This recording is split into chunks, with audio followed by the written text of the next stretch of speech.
All right, so we're going to keep the ball rolling here. Get into debunking weighted ball myths. So anyone out in the crowd, players, parents, what are some of the things you've heard about weighted balls? It's kind of a hot button topic. Some good, some bad. They wouldn't have anything that they've heard in the past they want to put out there? Yes. I remember growing up early, I remember hearing about like some kid that was fishing and he was like throwing weighted balls, and supposedly that's like how it actually is fishing, but I thought it very good to like velocity and stuff.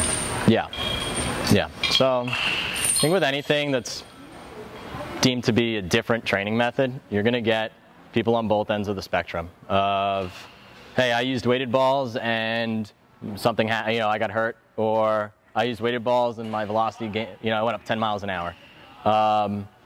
What I'm going to go over today is some of the myths, some of how we use weighted balls in our programming here, and just take you through step by step of some of the myths, some of the research behind it, and how we build our programs. So, first off, there are two types of weighted balls I'll be referencing today. They're both parts of our program. These are called PlyoCare balls. They are soft, squishy. These make up the majority of our throwing. Anywhere from, we have an underweight plyo ball that's about 3.5 ounces. The traditional standard baseball is 5. Anywhere up to like a 4-pound ball. Okay. These are weighted baseballs, so anywhere from, we have 3 ounces up to 11. Anything high effort typically is going to be 7 ounce, 6 ounce, 5 to 4, so nothing on the two ends of the extreme there. So let's get into myth number 1. So this was a common myth. I remember back when I was in college a few years ago, I had a conversation with a teammate of mine, and we were all going to try weighted balls this off season. And he said, you can't gain velocity. It's like velocity is just God-given. Either you have it or you don't. And I said, no. I said, that's not true. I said, look at this. And he said, no. Weighted balls, they don't work. You can't gain velocity. And I said, well, we're going to try. Some of the research here, it dates back to early 90s into the early 2000s. And it's still being researched today. All these studies have shown that weighted balls are leading to a significant increase in velocity. So, and in none of these studies were there, injury was noted. There was no relation between injury and if you threw weighted balls or not. But there's about a dozen studies here that all show that they work. So those were studies that were done externally. Now I'm going to focus in on some of the data that we've gathered here at MSI. So the graph I'm showing you here is the velocity change of high school athletes that trained with us over the summer. So started around May. Most of these guys got in June, and then up until September 15th. We have here is a lot of guys going up across the board. Average change in velocity, about 2.4 miles an hour in your peak velocity.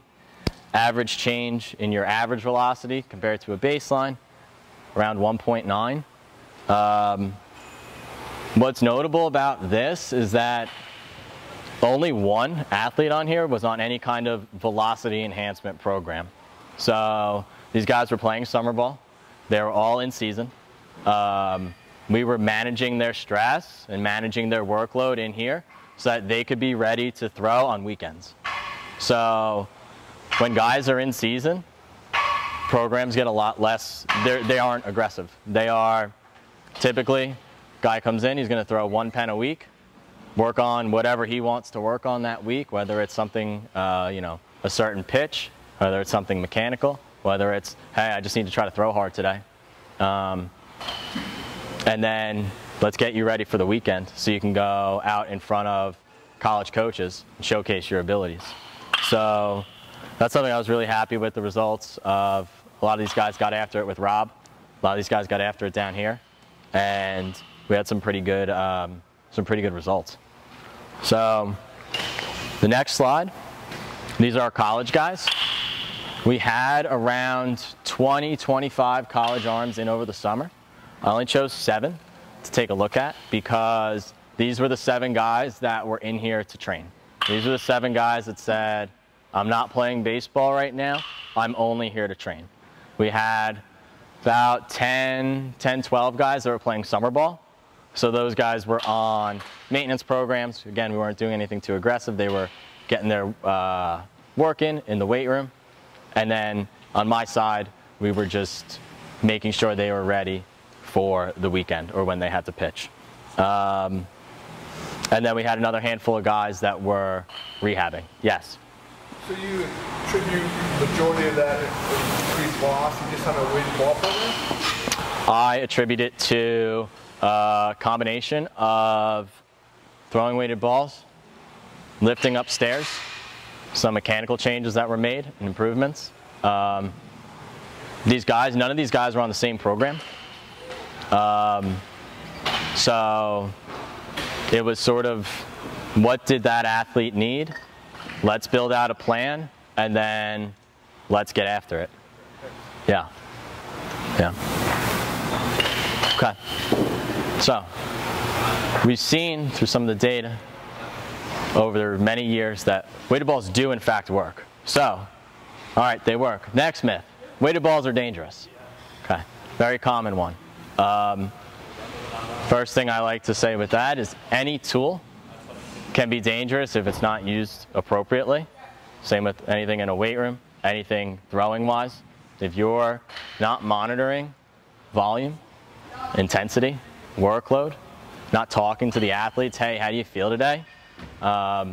You're running the risk for some injuries. So if you're able to layer stress the body slowly but surely over time, you're going to get positive adaptations. If you stress the body too much and it's not ready to handle that load, that's when you're going to get injuries, right? So my biggest job is to make sure that we're stressing the body through throwing heavier balls, lighter balls, max effort, sub-maximal effort, and then just having that, be the new standard and the new baseline for the athlete. Okay, so question I get sometimes is, why do we throw the plyo-care balls, the softballs? So Driveline Baseball, they're a facility out in Seattle. They're the ones that actually make the plyo balls. They did a study about a year ago measuring the stress of throwing plyo-care balls at maximal effort compared with throwing off the mound at max effort. They used a MODIS, which is a sensor that goes on the forearm, to measure stress on the arm. So we'll take a look at what they found. Okay, so MODIS does a nice job of measuring elbow stress. Found that when throwing the green and the blue plyo-care balls, so that's about 2 pound and a 1 pound ball, roughly, you had higher stresses. To kind of make a point on that, any max effort throwing that I have guys do with these plyo-care balls, I don't have them do with the green and the blue. I don't believe you need that to get an adaptation. However, elbow stress and ball velocity were lower when we used the red plyo ball, which is around 8 ounces, yellow, which is around 5, about the same weight as a baseball, and gray, which is around 3.5. So what we could take away from that is that, one, these are safe tools to use because we're not stressing the arm as much and you're not able to throw these balls as hard, despite the fact that you're able to train at max effort. Okay? So we can still get a training stimulus of, let's throw as hard as we can, which is good, while actually putting lower stress on the body. Arm is not moving as fast, there's lower stress. So these are a couple of things that I think are really make these tools that much better. Okay. So, Can we go back to that one? yes. So maybe it's a very basic concept, but to me, stress is less weight. Why is it such a eye opener there if you're throwing a less?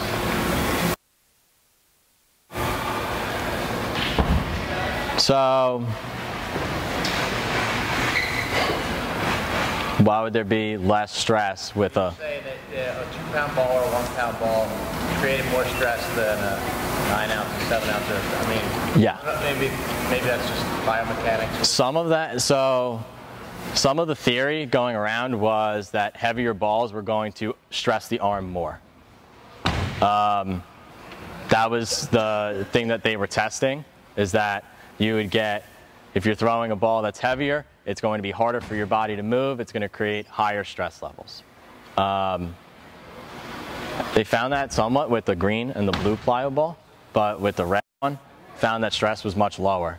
Same with the yellow plyo ball and the gray. How I like to think of it is you could think of it as like a time under tension thing. So if you're throwing a heavier ball, your arm is going to move slower, but over a longer period of time.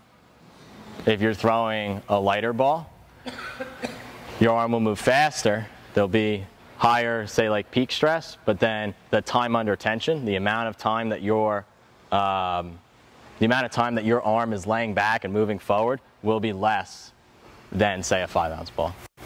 Does that make sense? Yeah. Okay. Anyone else have questions based on that? Yes. So are there exercises for the green and blue ball that make sense as opposed to like Yes. throwing as hard as you can? Yeah. So we use the green and the blue with all sub-max effort throws. So a lot of guys just go through basic just arm mapping move where we're constraining the arm. It's not a full throw. It's not something like you would throw like a full pitch, right? We just constrain and we like regress the full pitching motion to just isolating the arm so that we can, again, so we could take the arm through that full range of motion under heavier weight. It's moving slower, so this is generally, in my opinion, a positive adaptation that we're able to create. Anyone else? Good? Okay. Let's keep rolling. Okay. So the next study I'm going to talk about is called Effect of 6-Week Weighted Ball Throwing Program on Pitch Velocity, Pitching Arm Biomechanics, Passive Range of Motion, and Injury Rate. This is a really common study that is marketed as weighted balls are bad. The results of this study, there were 38 athletes in the study, 19 were in a training group that got a weighted ball program, 19 just did a regular program with a 5-ounce baseball. Of the training group, 4 guys got injured. 2 were injured during the program, 2 were injured in the subsequent season. So results show that weighted balls, had a weighted ball program, led to injuries, right? There's big issues with the methods of that study. So that study's clickbait. It's, hey, weighted balls hurt guys, don't throw weighted balls, do this other training program. But there were some serious issues with the methods, in my opinion, that make it really just, irresponsible, I guess, to draw conclusions from. So, first method that was flawed with this, there's an improper on-ramp period. So, athletes only threw for 2 weeks before throwing at max efforts. Okay? What standard practice is, at least what we do and what some other facilities do, at least 4 weeks. We're at least getting a 4-week on-ramp of where we're throwing the plyo balls, we're layering that stress, we're long tossing, we're able to slowly ramp the arm up so that we are able to handle stress of max effort throwing. Top of that, athletes in the study only threw 3 days a week. If you're only throwing 3 days a week and you're above the age of 13, that's not enough. That's not enough if you're trying to increase your velocity and do it safely. So 2 major issues with just the workload that was put on the arm and put on these athletes in a very short period of time. Okay, the next part, the volume of max effort throws. So by week 3, guys were throwing 35 max effort throws with in this program. And to backtrack, the balls they were throwing, 32-ounce ball, 16-ounce ball, a 6-ounce ball, a 4-ounce ball, and a 2-ounce ball. Okay? Throwing a 2-pound ball as hard as you can is really hard. I wouldn't really ask any, I don't ask any athlete to do that.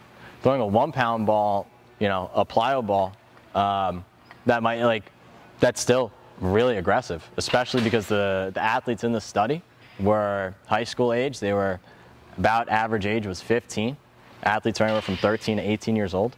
And after 2 weeks of throwing, it was, you're gonna throw 2-pound ball as hard as you can, 1-pound ball as hard as you can, a 6-ounce ball, 4-ounce ball, and then a 2-ounce ball, which is like throwing a wiffle ball as hard as you can. So you can imagine the stress that are being put on the body in a really short period of time. Quite frankly, I'm surprised more people didn't get hurt. This is a really aggressive throwing program. Part of even what was written in the study is that, hey, this wasn't that aggressive, or this is conservative compared to others. That's not true.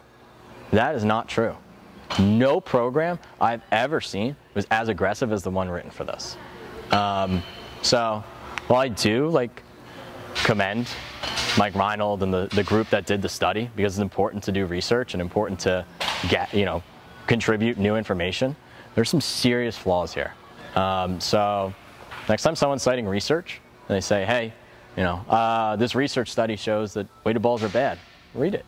Read the study. What does the study say? Does it make sense? The last thing that's worth discussing, there was no exclusion criteria based on range of motion. So when Rob assesses an athlete, if you're lacking internal rotation, external rotation, if you're lacking flexion, athletes can't get overhead without compensating some way, or they have they're missing, they have 10 degrees of IR in their throwing arm and 40 in their left, and then those are flipped on the other side, right? You have lots of IR. If there's a large difference in your total range of motion in the shoulder, that's a red flag for injury. So if I see that, hey, we're not going to throw at max effort. You're not going to go on a pull down program until that range of motion clears up. That didn't exist for this population. I think it's worth noting that the average, typically you want about 180 degrees of shoulder flexion. Okay, that's the ability to get overhead. The training group averaged 173 to start and end the study. So they came in, and they could measure it a little bit differently, but they came in lacking range of motion. Those athletes don't get cleared for high intent throwing with us. So, all right. This is just a chart that's outlining the throwing program. But by week 3, looking at max effort throwing from the knee, rocker, run and gun. Just go ahead. Okay. So next study we're going to take a look at is the stress of pull downs compared to throwing off the mound. So part of the weighted balls are dangerous is weighted balls are so much more stressful than pitching, right? I feel like that's a fair thing, that's a fair conclusion to reach. But ASMI, so they're American Sports Medical Institute, they did a study comparing stress on the arm with what they called flat ground throws, which in the study were defined as crow hop throws, or what we'll define as running guns or pull downs, where an athlete runs up, crow hops or shuffles and throws the ball as hard as they can, compared to throwing off the mound. They throw a 4, 5, 6, and 7-ounce ball. Okay. So, some conclusions from the study. So, different weighted balls produced slight changes in mechanics when throwing off the mound, but those mechanical changes or mechanical differences weren't. So a common thing you'll hear is, weighted balls mess with my mechanics. Weighted balls change my mechanics, right? No, they didn't. They didn't. You know, the research shows that, or at least suggests that athletes who were throwing these different weighted balls at max effort off the mound had minimal changes in their mechanics. Okay. Quote from the study: differences in elbow and shoulder kinetic values between flat ground throws with a 5-ounce ball and standard pitching were minimal and not statistically significant. So what we're looking at there is that the forces being put on the elbow and the shoulder were slightly higher with the weighted balls, with the crow hop throws, compared to throwing off the mound, but not significantly higher. That's something that's really important for us. If I want to stress an athlete more so than to prepare him for competition, right? I want to build him up, continue to layer that stress so that he can experience stress in here that can match some of the stress he's going to face in the game. Now I have a tool to do that. I'm not taking, this isn't an incredible leap in stress, but there's enough of an increase in stress that we're getting positive adaptations. Knowing when to apply that stress is really important, okay? Not too much too soon. This is looking at elbow torque and shoulder internal rotation velocity. So as the arm comes forward here, the speed of your arm, the speed of this internal rotation velocity is a high indicator of ball velocity. So as one goes up, the other goes down. I'm sorry, as one goes here, yeah, it's a linear path. What we see here is that the stress is in the arm and the speed of the arm drastically goes down depending on as you go from a 4 to a 5 to a 6 to a 7-ounce ball. Okay, this is another good tool for us to use. Okay, last myth I want to take some time to address: weighted balls hurt command. If I try to throw as hard as I can, or I'm throwing different weighted balls, I'm not going to be able to throw strikes. Okay, that's not true. There is zero research to support anything like that. Anyone who says that can, you know, do your research. That's just not true. One thing that is worth noting is that it's difficult to study the impact of throwing strikes in a facility setting compared to in-game. You have major environmental differences that impact performance, right? Pro guy, like if you're talking to a youth athlete and he's just throwing a bullpen, he might not throw a lot of strikes. Guess what? He's a young guy. If you put a batter in there, now it's a different story. Now he's trying to compete. Now he's trying to get the guy out. You add fielders, umpires, dirt field, dirt mound. You get a totally different environment that the athlete has to perform in. Those differences, saying that, you know, guys can't throw strikes because they throw weighted balls, doesn't really make a lot of sense when you just think about where they're doing these different tasks. If anything, throwing overweight and underweight balls, they increase your ability, or your proprioception, your ability to feel your body and your limbs in space, challenging the athlete to throw different objects at different speeds in different locations. You're improving the body's ability to just react to a stimulus. If anything, that's going to help improve your command. It's not going to hurt it. So, just want to wrap up some red flags of weighted ball training. These are it's the new trend. Throw weighted balls, do pull downs, throw as hard as you can. These are good things. However, get guys that come in and they're banged up, they're injured, they did something somewhere else. Some red flags. If you guys are doing weighted ball programs, there's no evaluation. If there is no sports performance program or workout program, if there is no on-ramp period of building up, if there's no throwing program, where if there's no progress tracking, if you're not testing and retesting, there's no clue. The person doing the program has no clue. These are requirements. These should be requirements for anyone doing a weighted ball program, right? Because, yeah, these are a new tool. New stress, new stimulus for the athlete. It needs to be handled appropriately. Layered, grown, built up appropriately. Yeah, this is a sample picture here of the software we use in-house. It's called Track. It's Drivelines training software. This is a throwing program for a college guy. He comes in, he's training remote right now. But every day for the next month, for the past month, for the next month is mapped out, right? We talk regularly. If he needs to adjust something, we do. But we sit down and we map out, hey, here's what your next 4 weeks look like. Here's what your next 6 weeks look like. Here's what your next 4 months look like.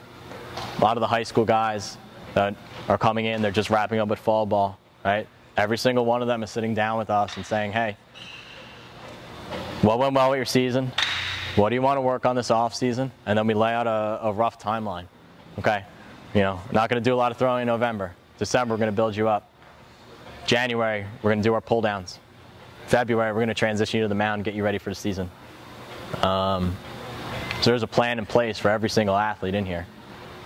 I think that's super important for any program that you guys are doing. Okay, that's all I got. Does anyone have any questions? Yes. When you talk about like the different red, yellow, gray ball and the way you use it, does it change depending on the age of the athlete? So like if you're working with say a 10 or 11-year-old versus a high school player? Yes. Typically with 10, 11, 12s, they won't throw anything heavier than a red ball. Some guys will get a blue if they move really well and they're like used to it, but typically we'll stay away from a lot of the heavier balls because it's just too heavy for them to throw or throw properly. With older guys, the opposite is more or less true. I'll have them throw, some of the pro guys will throw the green plyo ball. They'll all throw blue. I program black plyos, which is like a 4-pound throw. So, but again, really isolated moves here.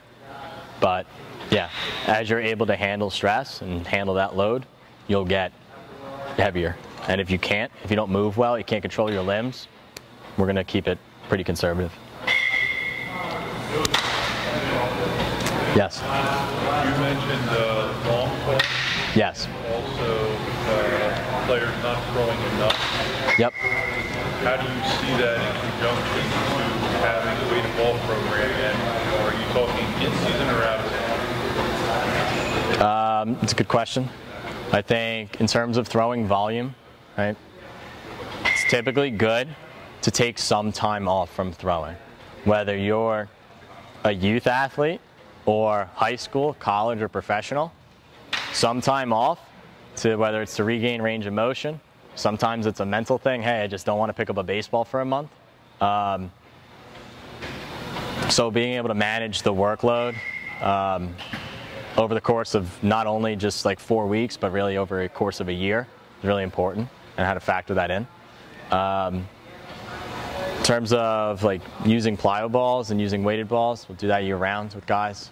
But different intensities for different times of the year. I'm sorry, I think I missed some part of your question. And the plyo balls. Yes. I mean, you're looking at like Kyle Booty using those drive line. Yep. And then you're looking at Alan Jaeger long toss program. Yep. You're kind of mixing, matching. You're like, Okay. you got strength and conditioning. You got all this overlay. Yes. On adolescent bodies, high school bodies, all, you know, all this different stuff. Yeah. You know, how do you pick and choose? How do you lay that all out? So what I'll do is, depending on your age, dictates roughly how many plyos you throw. Younger guys on a given day, anywhere from like 40 to 60. As guys get older, those numbers get to 60 to 80. Pro guys might even throw a little more than that. In terms of long toss, that's where I like to try to give the athletes autonomy. So most days during the week, I'll have athletes long toss. I'll moderate, I'll say, hey, 60 to 75% effort today. Or I'll say, all right, this is one of your higher effort days, go 75, go 90% effort today. How much throwing they want to do and how much and how much effort or how much throwing they want to do, I'll let them feel that out. I think it's important that athletes have some autonomy in their programs, because I feel like a lot of guys are always told exactly what to do, told how to throw, told what ball to throw, when to throw, and one, they have no say in it, and two, they don't learn to think for themselves. So if I have a guy that says, hey, you know, I'm supposed to do a lot of long toss today, but you throw 30, 40 balls and you're kind of tired, all right, cut it. Cut it for the day. Have that ability to really take ownership of your throwing program, and then let me be there to guide that. So we do have guys do their plyos and their long toss on the same day. We'll mix that in. Some guys will just do plyos. How I'm starting a lot of the high school guys doing for their off-season throwing, they'll just do a week or two of just plyos, and then we'll gradually work into baseball. Yes? Does your weighted ball program include holds as well as releases? I do not do holds. You don't do holds at all? No. Can you explain why that is? Sure. Certain programs have holds and some don't? Sure.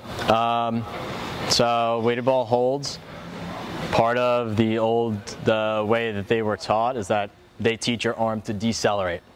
For those that don't know what a weighted ball hold is, that would be like me taking this ball here, going through and throwing it as hard as I can, and instead I hold it. I don't throw it.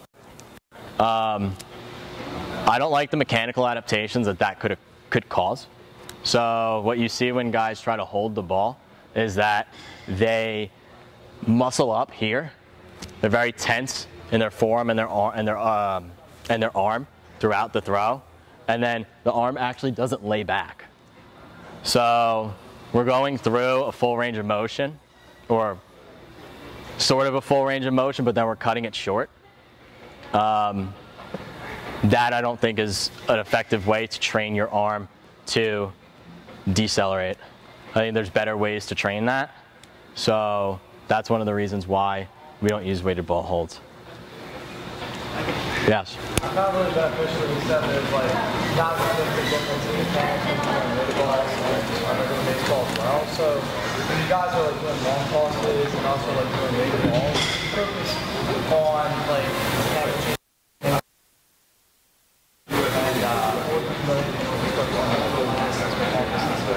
I'm sorry, can you? I found it like beneficial that you said there's no mechanical changes that occur when using weighted balls and baseballs. Yeah. So during the time that like they're using weighted balls or when they're long tossing, are you focused on like coaching up mechanics at the same time, or are you more focused on building up strength and distance, and you'll coach up mechanics later on and on out? Okay. So the drills I assign athletes are designed to address mechanical flaws I see between the drills themselves and then any cueing that we get or that I'll give. We are trying to address those mechanical qualities on any given throw and on every throw. I try to give the athletes, again, time to feel things out, time to learn on their own. Hey, I'm doing this with my arm action. This feels good. This doesn't. I want guys to try things themselves. I'm always there to coach them up, but I do encourage guys to experiment with different feels, with different drills. Yeah.